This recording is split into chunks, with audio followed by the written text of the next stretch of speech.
بسم الله الرحمن الرحيم. يا أيها المزمل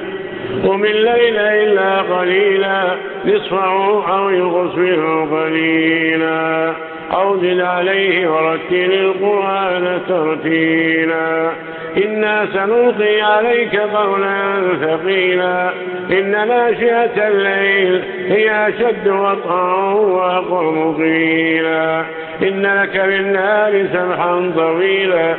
لك بالنهار سبحا طويلا واذكر اسم ربك وتبتل إليه تبتيلا رب المشرق والمغرب لا إله إلا هو فاتخذه وكيلا واصبر على ما يقولون واهجرهم هجرا جميلا وذرني والمكذبين أولي النعمة ومهلهم قليلا إن لدينا أنكالا وجحيما وطعاما ذا غصة وعذابا أليما يوم ترجف الأرض والجبال وكانت الجبال كثيبا مهيلا إنا أرسلنا إليكم رسولا شاهدا عليكم كما أرسلنا إلى فرعون رسولا فعصى فرعون الرسول فأخذناه أخذا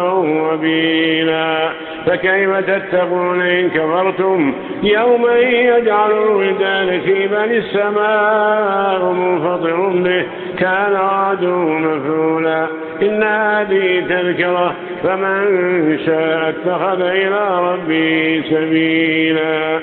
إن ربك يعلم أنك تقوم أدنى من ثلثي الليل ونصفه وثلثه وطائفة من الليل معك والله يقدر الليل والنهار علم أن لن تحصوا فتاب عليكم فاقرأوا ما تيسر من القرآن علم أن سيكون منكم مرضى وآخرون يضربون في الأرض يبتغون من فضل الله